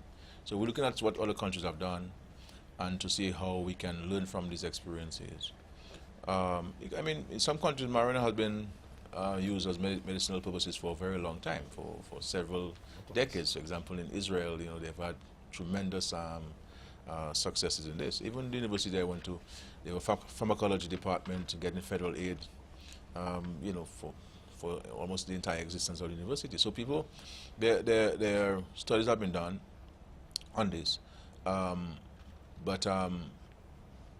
we'll go to Parliament to pass certain pieces of legislation to facilitate the Rastafarian and community to have access to this for their religious purposes, and to address the records of many of our young people who would have been arrested by the police and charged by the courts for a couple of marijuana cigarettes, and who want to move on with life and who have made a change in their lives and so on, but can't go forward because of that stain, unfortunate stain on their records. And I think we need to clear this. Of course, Mr. Skerrit, there are several areas of the economy that we want to touch on before Sure. the last hour winds down. Agriculture, marijuana could be classified as agriculture, but we've heard from the Ministry of Agriculture following the passage of Hurricane Maria that one of the areas of focus was food security and building resilience within the agriculture sector. Where would you say your government is with this? I mean, we made tremendous strides. You know, where agriculture is concerned, our terrain, you know, while the soil is fertile and we get adequate rain, it's also difficult terrain. But I believe that the proactive approach that the government took immediately after the hurricane helped in having food security in our country. I mean, the provision of seeds and seedlings, planting material, inputs, and the direct cash that farmers needed really motivated farmers to plant and to plant. We also provided farmers with the white potato seeds, and this year, last year, sorry, 2018, we saw a record amount of sweet potatoes in the market. I mean, and the quality was much improved. You know, a number of farmers got involved in this. The government provided the seedlings. The government itself even bought a wide variety of it to sell to the private sector. So farmers did a major profit on this. With the help of the Chinese also, we have been able to provide seedlings of various kinds to the farmers. At the aid bank, we have the 2% loan with a 6 months grace period, and many farmers have accessed this. We provided fishermen with outboard motors and boats, new boats and outboard motors, so they can start the trade immediately. So just over a year after the hurricane, we have been able to supply ourselves with all of the food we need, all of the fish we need, all of the chicken we need, all of the pork that we need, and most of the eggs that we need. You see, I mean, this is phenomenal. And mark you, birds or the layers, you need about 25 weeks before they could start laying. But you know, we had to help farmers front load their investments to get these chicks and to get the feed and to get to the point where we can supply ourselves with eggs, because most of our birds would have died in the hurricane. To get the abattoir back into operation within weeks of the hurricane, where we can slaughter pigs and slaughter chicken and so on and supply the market, is exceptional. Fishermen, I mean, we have a lot of fish in Dominica of various kinds, high quality fish. And all of these things could not have been done without a government strategy, a government plan, and importantly, government financial backing. And so that's why the first order of business in my discussion with the World Bank in Washington in September was to provide these grants to farmers, where we invested in excess of $22 million of government funding in the agricultural sector. So to have $22 million of cash invested in farming is a huge amount for a small country like ours. And we saw the results of it to the point where before the end of 2017, our farmers were exporting some of the short-term crops. So we're exporting cucumbers and different tomatoes and so forth to our original brothers and sisters. And the market, when you go to the market, I mean, it's a beautiful scene. What moves our foot though to increase agricultural export? Our farmers still cry that they need markets and they need boats to transport their produce. Well, we're working with a couple of local people to acquire some boats. So they call in some boats. We're getting them some loans from the aid bank. So we'll see We will see the presence of a couple of boats that were lost during the hurricane, replaced and so forth, which is critical. I believe that's where we have to work more, in a more coordinated approach to secure the markets, but also we have to get the farming community to be more business oriented. And this is why in the new strategy we're going to reorient the agricultural investment unit to provide that kind of guidance. And within the Ministry of Trade, along with DEXA, have a dedicated unit that deals with the marketing and the trading of agricultural produce. So we're going to be reorienting our marketing strategy to help the hucksters, because really the hucksters are doing a fantastic job in sourcing the markets, but we're going to need to provide them with some more professional guidance and so forth. The challenge we always have is that we fetch the markets, but we are not in a situation to consistently supply the volume that's required. You see, and I think that's where we have to address it. DEXA has tried to do so with the dashing and having the markets and having the farmers supply. But truth be told, sometimes, we have these programs, we give the farmers the support, but a huckster passes by before and is given a good price.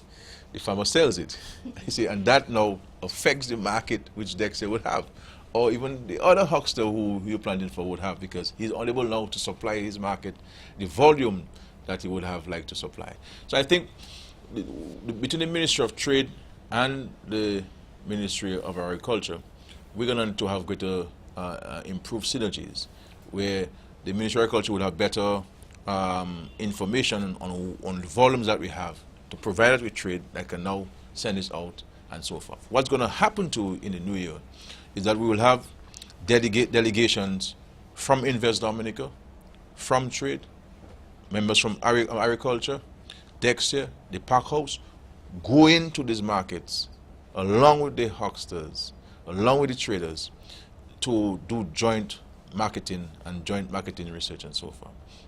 So that we bring to bear the support of government, central government, in a more coordinated manner with the hucksters, so that we can engage the marketplace in a more coordinated approach. So this year you're going to see this, where we'll go to all of the British Virgin Islands, the U.S. Virgin Islands, St. Martin, the French West Indies, Barbados, Trinidad, to engage those markets and to see how we can supply them. Antigua, how we can supply them and so forth, in a more consistent basis. I'm sorry. One of the components I would imagine, I would understand, to increasing production, you would have to have, an increased number of farmers. And I've heard the Minister of Agriculture make reference to the idea of getting more women and youth involved in agriculture.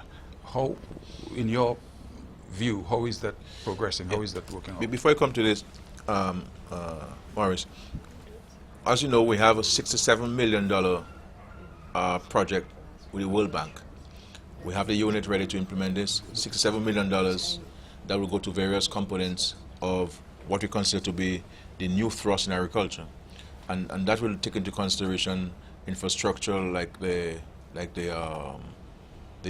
agricultural stations, propagation, management, and a number of interventions in agriculture.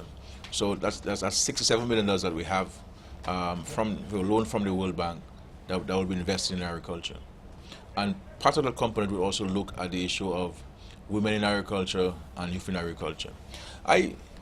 I always hear people talk about there are not enough young people in agriculture, and I always beg to disagree, because there are a lot of young people in agriculture in Dominica, and what is happening too is that we are seeing now young professionals, university graduates who are investing in agriculture. And I think what we need to do in the Ministry of Agriculture, and the Minister and I have had this discussion, and he has agreed with me, and he's pursuing this, is for us to reach out to these people, to help them in terms of the investment capital on the farm, and to build them up. I met a youngster in Calibishi, and he's a young guy who we're going to invest in, and I'm hoping we can meet with him soon in the government system. So he does the cassava bread and so forth. He has his bakery, he does the cassava bread. He plants the cassava, and he also has contracts with a number of farmers to supply with the cassava. And I think we need to take this product beyond the shores of Calibishi. And what does this young fellow need to get to the next level? You understand? We have invested with Big G's in dailies. After the hurricane, I met with him, and he says, look, I have a proposal. I said, what proposal do you have? Give it to me. $40,000 required. And we invested that $40,000 in Big G's. So he was able to resuscitate his farm, because he also plants peppers. He buys from farmers, but he also plants. Get him to buy equipment for his processing. And Big G's is back to the primary level, even bigger. And we're looking for other such entrepreneurs. There's a young gentleman, Karim Geese, who's a young professional who works at Digicel. He's a major poultry farmer. You know, maybe now one of the largest in the country, since the McIntyre farm was destroyed some years ago. So he might be the largest egg producers in the country. And we have to talk to these people. I mean, he got a loan from the aid bank for the government investments. So the government needs to reach out to these people and to see what are they doing, how are they doing it, and what kind of support they need to get to the next level where they can increase capacity. So these are some of the things practical things that we're doing in the government system, in Ministry of Agriculture, to increase production and so forth. I hope there's support for subsistence farmers too, because I do some subsistence farming. Well, we encourage that. That's great. You know, we encourage that. We encourage that, and there is an opportunity for support within the agricultural strategy for subsistence farmers. Because what we're seeking to do is to not to create any classes of farmers, but let us look at the commercial farmers in a separate category, and let's look at subsistence farmers like yourself and maybe myself and so on. I'm not sure if Julien Morris plants anything. I certainly know Curtis Murphy plants nothing, but you know, and to see how we can support it, because this thing is good for food security. Of course. You understand? Even myself, I am promoting what I call integrated agriculture. You know, so I have a couple hives on my farm, mainly for pollination purposes. And I have a wide range of mix of crops of small acreage and different varieties of stuff. You know, my storm drains and so forth. And what I have done, I'm moving away from pesticides and weedicides completely, you know, because I have to protect the bees. And I'm going to do a small chicken coop with 30 layers to get for the pen manual to use for the vegetables and so forth. And what I'm hoping to do is to turn this into an opportunity where school children can come and learn some things. But interestingly, I'm just doing this thing for pollination, but my friend went there and harvested the honey and came up with 12 huge bottles of honey. Nice. You see what I'm saying? And I understand this thing fetched for over 150 euros. Wow. So if I had to send this to Guadeloupe to sell, I'll have big money. So there is opportunity in the industry, but Mr. Skerrit, it would be remiss of me if I did not touch on education. Sure. I would not be able to live it down at work Sure. tomorrow. Over the past year, we've made significant strides in education. In fact, just this week, we opened 5 new schools for the first time since Hurricane Maria. But what I want to focus on is the issues affecting our teachers. Our teachers have concerns, specifically relating to their appointments, to their salaries. What assurances can you give them going forward that these issues will be addressed? I could say that to the teachers, and I'm sure all of them will agree to me, that they do not have a better friend in politics than Roosevelt Skerrit. And if you look back from when I became Minister for Education to now, and where the teachers were and where they are now, teachers in Dominica have made phenomenal strides under this administration. And you recall, and you see sometimes, you recall in 2009, where by an action of the government, we created 150 new positions in teaching. People have to understand how the public service operates. A number of these teachers are employed as temporary teachers. So they come in as temporary teachers. They may have a degree, they may have the teacher's qualification and so on. But if there's not a vacancy in the teaching service, you'll never get appointed. And there's a process by which you go to create additional positions. That's why you have a situation where somebody might be teaching for 10 years but not get appointed because there's no vacancy to appoint this person for various reasons. Maybe somebody might be studying, or you have more teachers than positions. So what we did by a stroke of one pen, we created 150 positions of teaching. and appointed 150 teachers in those positions. And so what we're looking at, and this is why I maintain, for me and for the government, from the cabinet standpoint, and from the Dominica Labour Party standpoint, my view is that once somebody is in a position for 5 years, 3 years, and so on, that person should be appointed. If the person is not performing, take the person out. But if the person is there continuously for 5 years or so, the person is performing, then you should appoint the person. But it is not in my authority to process people's appointment. There is an issue of appraisals, and sometimes these appraisals are not done by the supervisors, and for many years. And before the permanent secretary can send his recommendations to the Public Service Commission, you must have all those appraisals done up to date. So I think that the administrators of the public service, the supervisors, the unions, need to work together on issues of addressing the deficiency of appraisals within the public service. But in respect to, we intend to create additional positions.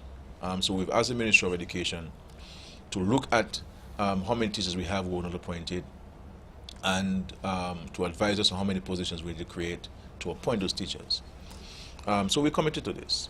The issue of salary, it's a matter for bargaining arrangements, negotiations. But the fact is, no matter how much money, in my view, you give a teacher, you'll never adequately compensate that teacher. And I was a teacher myself. I am still a teacher myself.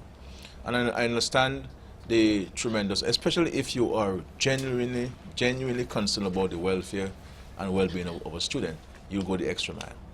There are about 2% of teachers, I believe, that should not be in teaching anymore, but the vast majority of them are doing an exceptional job. So I think and there was an appraisal done. I had advised the union and I advised the government system back then when they were doing the reclassification. I wrote and I said to them numerous times that we needed to separate, to deal with reclassification of teachers separately and not put them with the public service generally, because teachers, nurses, they deliver a particular service, and we cannot hit them with an engineer or somebody. Not that they're more important or less important than the engineer, but because of the fact that they're dealing with human beings and molding and providing services to human beings, that we need to treat them separately. And I predicted the results of the reclassification. I told them before the classification started that if you proceed with teachers in the gamut of things, they will come out worse off, and that happened. So we could not have implemented the whole thing, though there's some of them who would have come out better than others, but the vast majority of teachers would have had their salaries reduced, would have had their position reduced by the reclassification. So I've always maintained that we need to revisit that reclassification process and to treat teachers separately. We had attempted that, all fairness to the Ministry of Education, but there were some issues, I believe, that we never really concluded on that aspect of it. So I think we need to, without any motivations and ancillary issues, that we need to focus on the welfare teachers and see what we can do to improve the conditions of work and the conditions of pay for teachers. All right, Mr. Skerrit, we're winding down our elections are constitutionally due in May of 2020 and expected this year. You hold all the cards. Can we expect a call to the polls this year? Well, I will tell you that the people of Dominica hold all the cards, not me. This election, whenever it is called, by the appropriate authority in accordance with the Constitution, will be the most important election since our country attained political independence in 1978. And in this election, the people of Dominica will decide on one party that can assure and has a plan to assure progressive growth and prosperity on one hand, and on the other hand, uncertainty and confusion that is occasioned by inexperience and incompetence on the part of the United Workers' Party. So that's a choice the people of Dominica have to make. and to determine which group of men and women are more serious about the welfare and well-being of our country, and who are better able to advance the economic fortune of Dominica. What I will say is this. In the final analysis, it is left to the people to decide. I always tell people I have only one vote, and I vote in one polling station in Vegas. The people will decide who they wish to govern the affairs of the country whenever elections are called for the next 5 years. And it's a choice between a group of experienced people and the opportunity to advance progressive growth and prosperity on one hand, that is provided by the Dominica Labour Party, on the other hand, uncertainty and confusion occasioned by incompetence by the leadership of the Workers' Party. And I'll tell you, when people talk about leadership, leadership in everything is important. Whether it's in a church, whether it's at your home, whether you're in a group, whether in an organization, whether in a country. To allow a senator to miss 3 sittings of Parliament to the point where the Speaker would write to the President, informing the President that a senator has missed 3 sittings and therefore he has vacated his seat in the Parliament, is telling on a leader. I can tell the country that this would never happen to me as Prime Minister with an elected member of Parliament far more for a senator. And it speaks to the weakness of the leadership of not taking decisive action and correcting this. And it is also a disrespect to the Constitution of our country that you would have a senator whose business it is to perform his duties in the Parliament to be working outside of Dominica, not available to the Parliament, not even during the budget debate, which is the most important item on the calendar of our Parliament, our country. That's when the women wear their best dresses. That's when women wear their hats. That's when you have the musical band playing all the fancy songs. That's when the President, the head of state, addresses the Parliament. If we had white horses, that's when the President would have come to Parliament on a white horse, as the governor did. You see what I'm saying? And to miss those events, it speaks to the weakness of the leadership of the Workers' Party. And so Dr. Thompson Fountain, as we speak, is no longer a senator in Dominica because he missed 3 consecutive sittings without the express authority to speak. Prime Minister, I realize that time is running out. I have 2 more questions for you. Moderator, that's fine. Can I go ahead with yes. 2 more questions? Please do. Thank you very much. Prime Minister, in recent times, we've had allegations surface over your Justice Minister, Mr. Blackmore. These are allegations, of course, very serious allegations. How are you, as the Prime Minister, treating these allegations? And my other question, the final one, has to do with electoral reform. It's been suggested by the opposition that Prime Minister Skerrit is delaying electoral reform measures in Dominica. How do you respond to these allegations? Well, I've been in active politics for 19 years. And I've learned in this position about the need not to rush to judgment and the need to search for the truth. I have heard of the allegations like everybody else, and as the Prime Minister, I had the opportunity to quiz the Minister of National Security on this matter, and he has vehemently denied all of the scathing allegations made in this article. But I will say this further, that as far as I know, there have been no reports to the police by a friend of the alleged victim, by a family member of the alleged victim, or the alleged victim herself. And these serious charges would obviously, one would make a report to the police. None has been made so far. You'll also note that the authors of the article and the medium through which these people create this article are known to be propagators of lies and untruths about the government. But I would want to think that if you have, and of course, some of the details that they have, the details that they have included in this article, and I have seen and heard that one of the Catholic priests have objected to a number of the photographs, claiming that this is his home. This is where he has coffee. And those pictures have since been taken down. So if you have those facts and you're unable to substantiate those facts,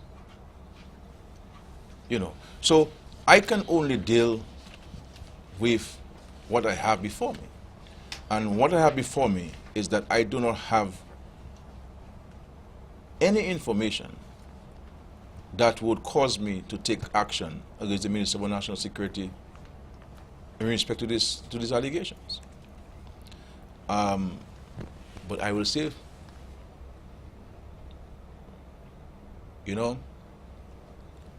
we have in this country turned politics into a blood sport. And believe that, and we're treating each other as if we're just stones. In the Merchants of Venice,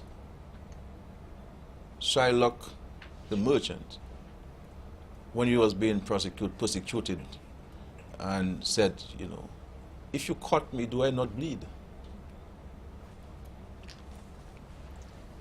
And I have never known politics to be that way in Dominica. People behave as if you don't have family, you're not human. And people feel that they can gain political benefit by going after people in their families in this really nasty way. You understand? I'm sorry. But time will tell. In respect to electoral reform, there are 3 branches of government as provided for in the Constitution. There's the executive, there's the legislature, and there's the judiciary. Each having its own duties and responsibilities as provided for by the Constitution and relevant laws. I keep telling people, a country is run by laws and not by men and women. I, as Prime Minister, cannot take any decision which the Constitution and the relevant laws do not allow me to. The executive has certain functions in respect to the process of electoral reform. One, this cabinet, this Labour Party, has provided the commission with all of the monies it has asked of the cabinet to provide it with. And in difficult times, in hard times, when people need homes, and schools need to be built, and Margaret Hospital need to be built, and farmers need access to their farms, right? And people need monies to go to do surgeries elsewhere, seek medical care. In difficult times, the cabinet made monies available to the Electoral Commission to effect the process of electoral reform in Dominica. And in the first request of the cabinet, the commission asked of the government, the Minister of Finance, it's written bigger here, so let me get it. $3,942,803.80. We made that first amount available to the Commission. And that amount was to purchase of the system to issue the national ID cards and to input the biodata of each elector in Dominica, and to purchase 330 mobile checkpoint units. That is a unit that will take your photograph and take all your biodata and input it in the system. So $3,942,803.80 which the cabinet approved. So as we speak, for over a year now, the Commission has had the equipment, the hardware and the software required to issue the national ID cards and to go around the country in the various villages to get the information of voters and get the photographs and so forth. A second request was made of the cabinet to provide for additional sums for training and travel, and also employment of additional staff, purchase of a passenger bus, cost associated with implementation exercise including public relations, $1,959,647.43. Dr. Dario, here you go to the maps, you go get out $3,942,803.80 plus $1,959,647.43. So 5.8 million, close to $6 million in difficult times. The Minister of Finance advised the Cabinet to make available to the Electoral Commission to effect the process of electoral reform. The other thing we did as a Cabinet, as the Executive, was to prepare amendments to the legislation, because the Parliament needs to give to the Electoral Commission the legal authority to issue the national ID cards and to go through the process that it has to engage with electoral reform. As you all know in the country, we went to the Parliament.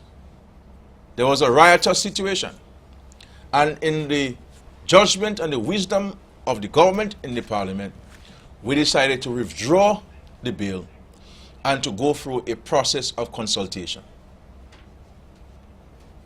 We had a consultation, we wrote to various stakeholders, asking them to submit certain recommendations. There was nothing substantive coming from them. That notwithstanding, in listening to radio programs and listening to comments about the draft bills, we removed certain sections of the amendments. And we went back to the legislature. The executive went back to the legislature, seeking the legislative change and approval to the laws. Because that's all you need now. The only thing the country needs now is the legal authority to allow the Commission to make those changes, to effect electoral reform and to start the process. The opposition with its movement, or what do you call it, the opposition party used that entity to file an injunction in the courts, preventing the government from seeking parliamentary approval to the amendment. So that's where we are. So the only entity that has shown interest in proceeding with electoral reform is the Dominica Labour Party administration.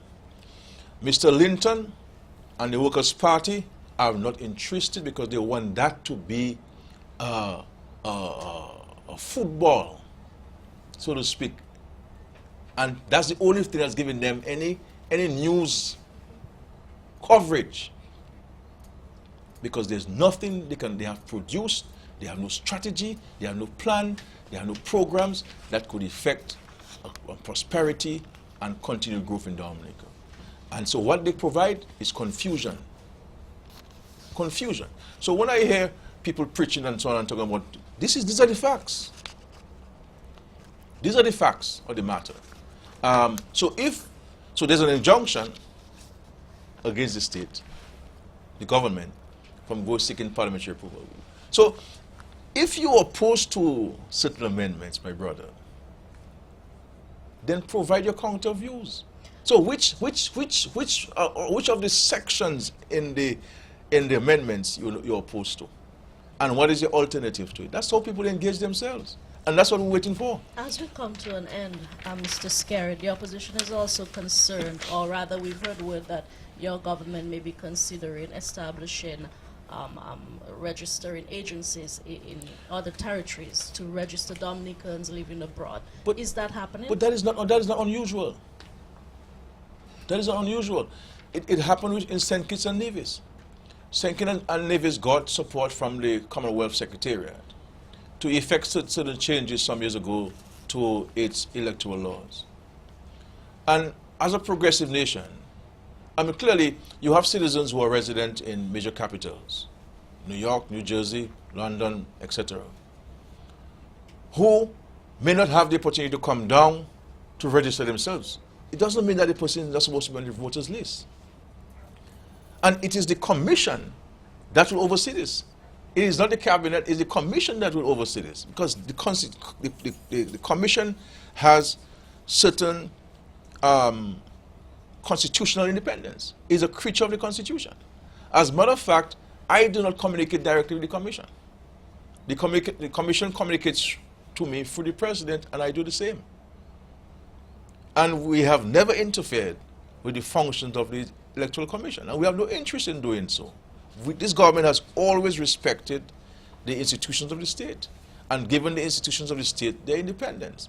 So there's nothing, you go on your own research in St. Kitts and what did St. Kitts do some years ago, about 10 or 12 years ago, when it engaged itself in the process of electoral reform,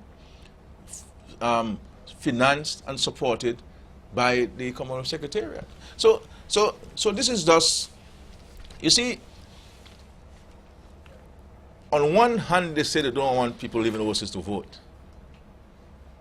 But on the other hand, they out there telling them, come to vote. You see, the opposition really is not interested in this thing. That's the only thing that the media will capture them on the news, and you will have them. Otherwise, there's nothing. And so, really and truly, they went to the court and put an injunction on the process. That's what it is.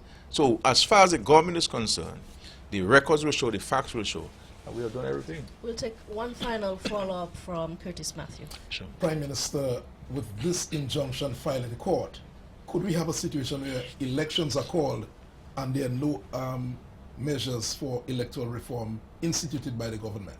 No, it's not the government. Yeah, what I'm saying is... The government. Yeah, what I'm saying is, the government has done everything it has had to do.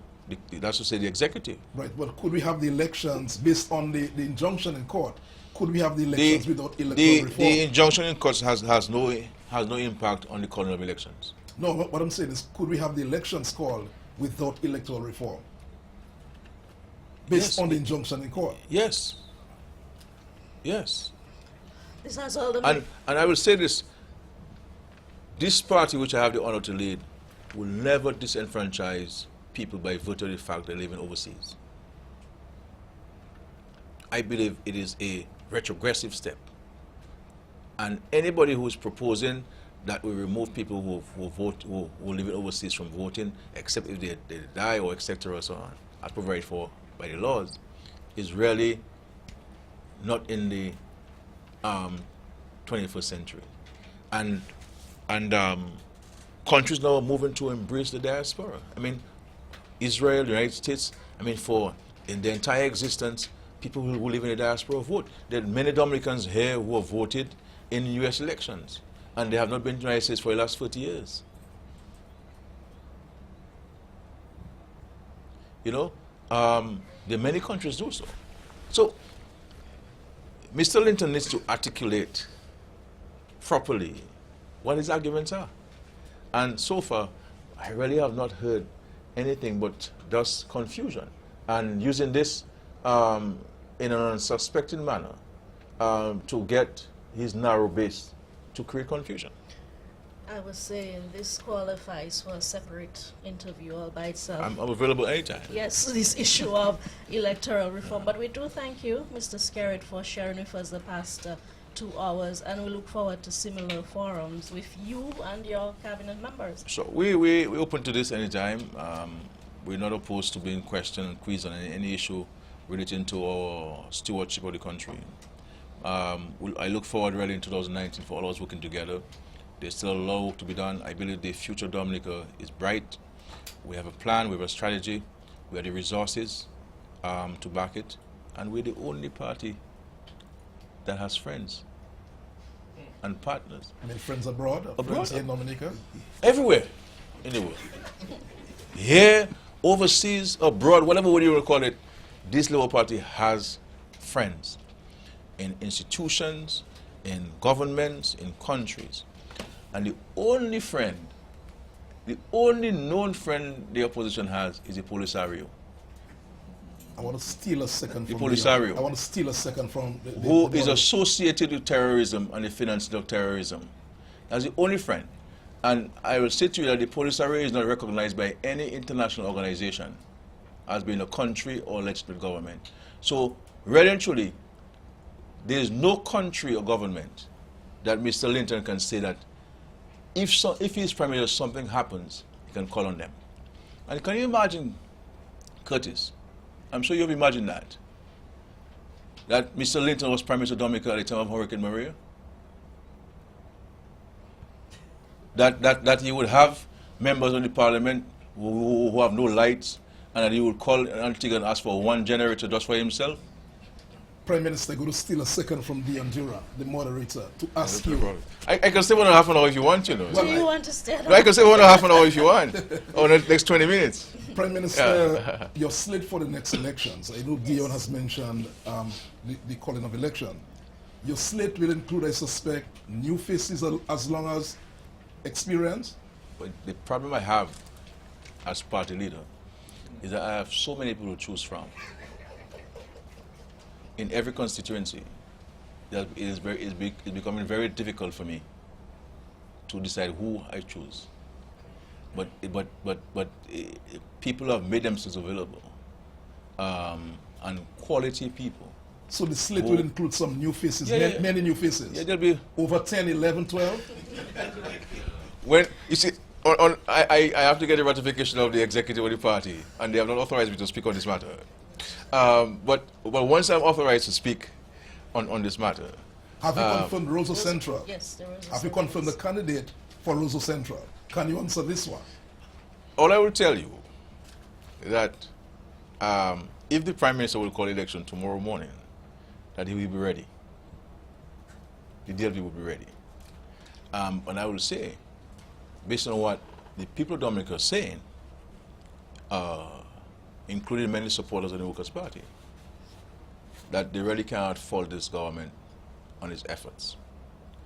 And that we're the only serious group of men and women.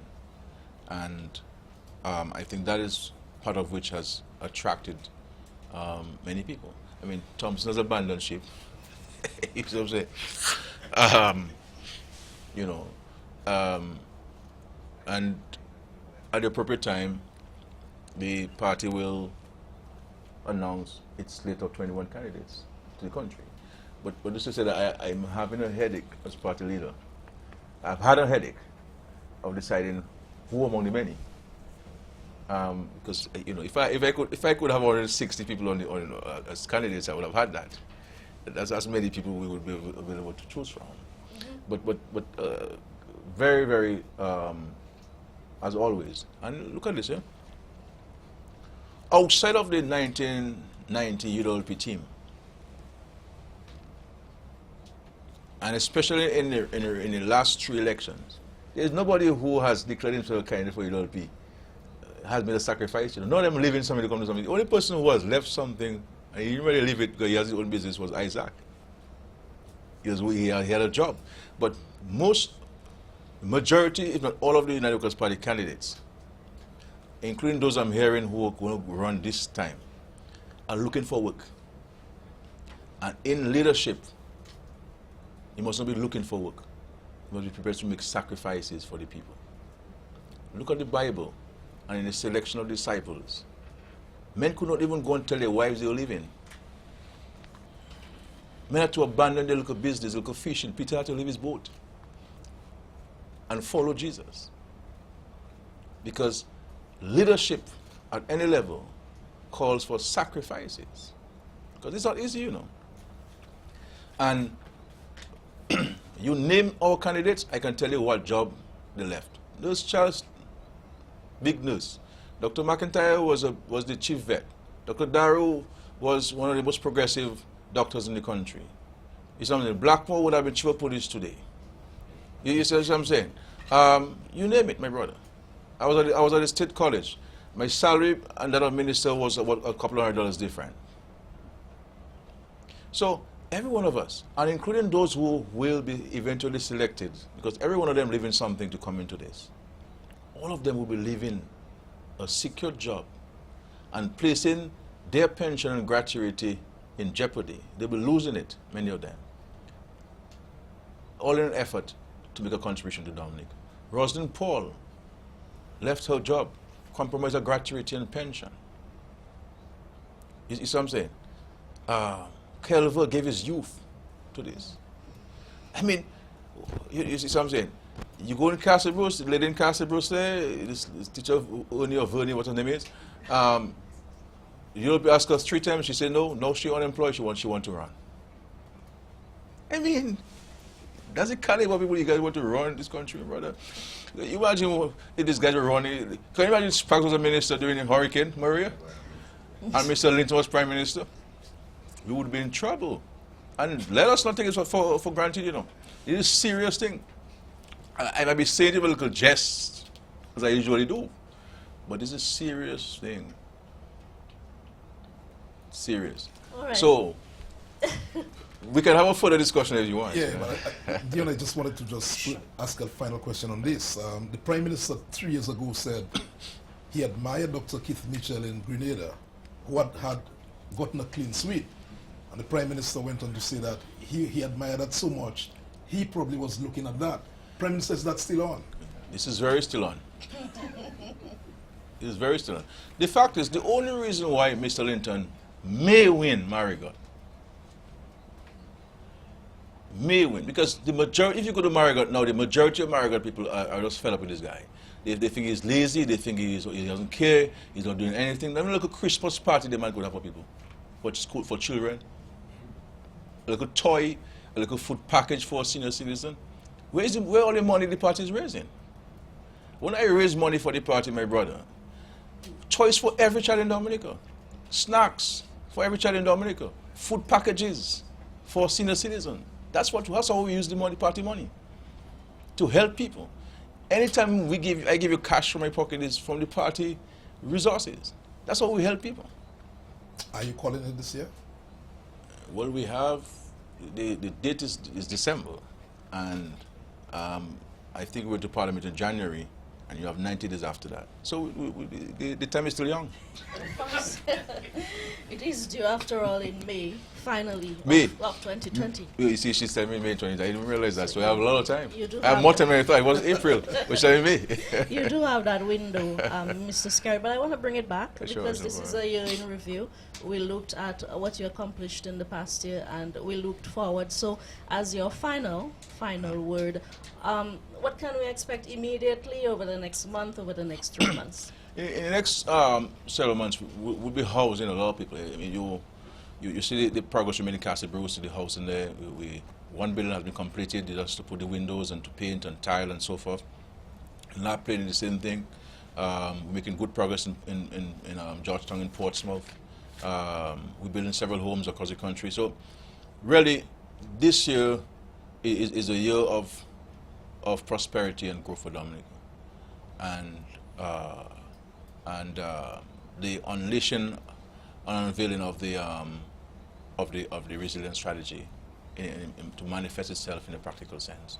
So this is a very crucial year for us in our country, And I believe if each of us were to make our contribution in an earnest manner and be more diligent than we have been, we can go places in the country.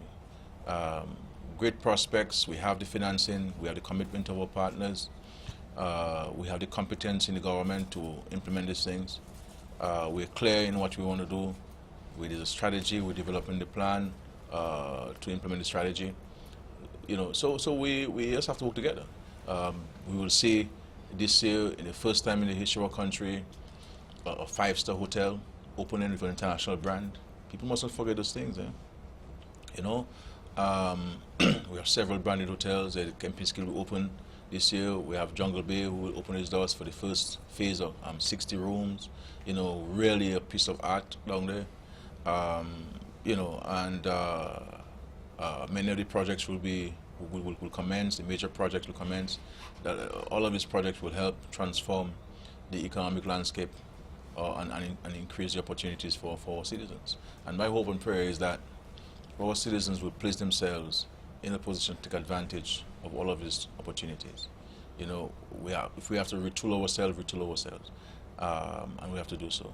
And so, really, 2019 is the beginning of our 50th anniversary, setting the foundation for and executing the plan for celebration of our 50th anniversary as an independent nation. And so it really is onward to 50. And if we are successful, God willing, and with God's help, to implement some of the programs and projects we have in agriculture, in the economy, the investments see themselves. We can start the airport, we can build the seaport, we can build the cruise village, we can have the Rosa Enhancement Project far going. We will build a significant number of the 5,000 homes that we have managed ourselves to build. I think we can really transform the landscape of Dominica in a positive way. Thank you so much, Mr. Skerrit. Let's discuss more regular press interactions going forward. You tell me when, I'll make myself available. All right. And Thank you. thank our listeners, those of you tuned in via DBS Radio, Vibes Radio, and Cairo FM, as well as via the internet and our various television stations. My name is Dionne Durand Smith, and I was joined by Curtis Matthew of DBS and Julien Morris of Channel 5 News. Thank you so much, Mr. Skerrit. Thank you. Thank you. Thank you. Thank you. Thank you.